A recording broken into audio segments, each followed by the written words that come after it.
আসসালামু আলাইকুম। আজকে আমরা দেখাবো যে ফ্ল্যাশ ভাল্ব এটা সহকারে আজকে আমরা এই বিল্ডিং এর সাইডে বাথরুমের সাইডে লো কমোড বসাবো। আমরা কিভাবে লো কমোড গুলো ফ্ল্যাশ ভাল্ব সহকারে বসায় থাকি সেটাই আপনাদেরকে দেখানোর চেষ্টা করব। আমাদের সাথেই থাকুন।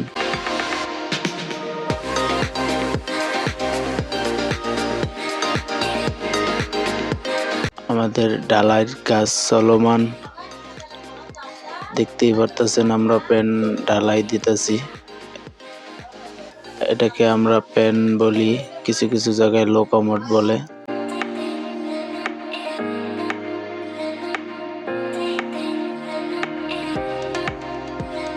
আমরা সুন্দর করে লেভেলটা করে দিলাম। পিছনে যে ফ্ল্যাশ বাল্বটা ঢুকছে আমরা এটা 100 ইঞ্চি ঢুকাইছি। সুন্দর করে একটা কাগজ দিয়ে দিছি যেটা ঢালাইয়ের পরে সুন্দরভাবে জানি পানি লিক না করে।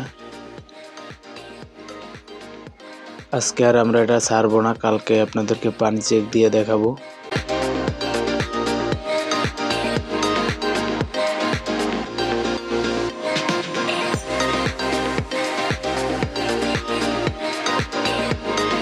অবশ্যই প্যানের গোড়ার ঢালাইগুলো সুন্দরভাবে নরম ঢালাই দিতে হবে, নাইলে প্যানের ভিতরটা যদি ফাঁকা থাকে তাহলে কিন্তু প্যানটা শব্দ করবে এবং কিছু পড়লে কিন্তু সহজেই ভেঙে যাবে প্যানটা।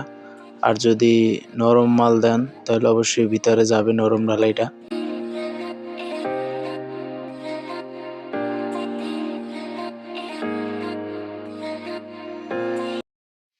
আমাদের প্যান ঢালাই প্রায় হয়ে গেছে, দেখতেই পারতেছেন। আমরা লোকোমোটরটার সাইড ওয়াল থেকে 18 ইঞ্চি, পিছন থেকে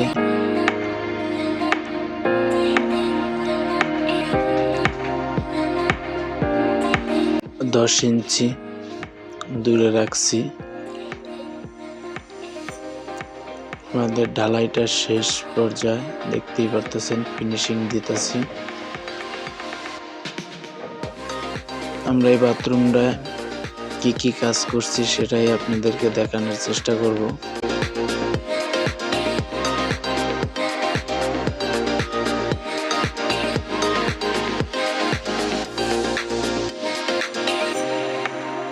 আমরা কি মাপ দিয়ে এগুলো করলাম সেটা একবারে কাজের ফিনিশিংটা কিভাবে আসে সেটাও আপনাদেরকে দেখানোর চেষ্টা করব আমরা। সেই ভিডিওগুলো ভালো লাগলে লাইক, কমেন্ট, শেয়ার, সাবস্ক্রাইব করবেন।